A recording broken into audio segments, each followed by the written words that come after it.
Hi Hannah, this is Coach Snow from Sharper Aquatic Image. We're going to look today at the 4 videos from your swim camp at the Etobicoke Swim Club. Each of the videos you're going to see are in slow motion to give us a chance to look at some of the details of the strokes. Let's get started with butterfly here.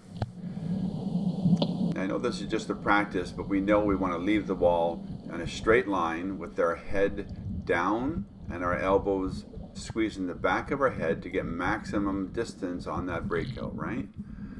I like your butterfly, but I want to see if you can maybe not bend those knees so much on your kick. You're really raising the heels up an awful lot, and we're not really working on the downward drive so much. Let's lighten up on the kick a little bit. I like the way the hips go up, but let's also keep an eye on the kick where you're kind of stopping the kick a little bit, right?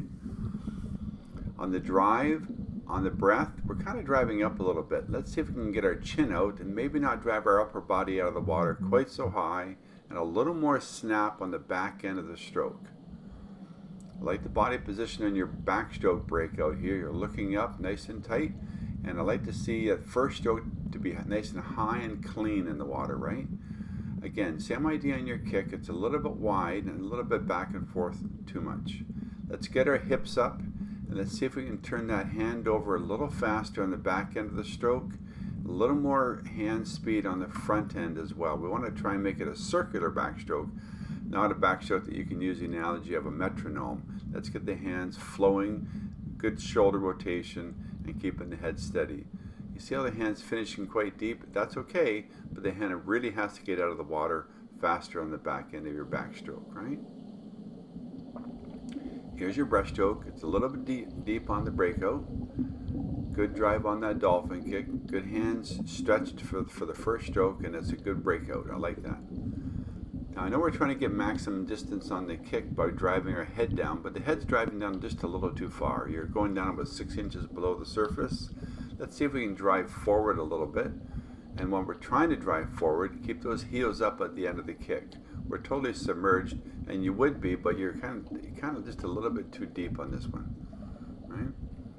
Get on top of those elbows as you turn the corner at the top. Let's drive the elbows underneath the shoulder, not so much past the ribs. You're kind of driving your elbows back a little bit, and your hand paddle is slipping just a little bit at the second half of that press on that breaststroke pullout. Get on top of those elbows, drive the elbows underneath the shoulders, right?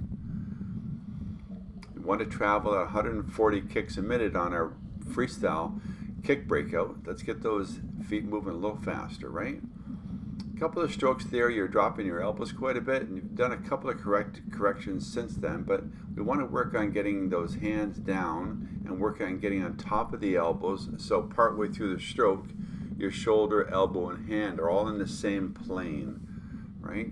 We need faster hand speed on the front, a little more dig. Let's see if we have a little more hand speed on the back of the stroke as well.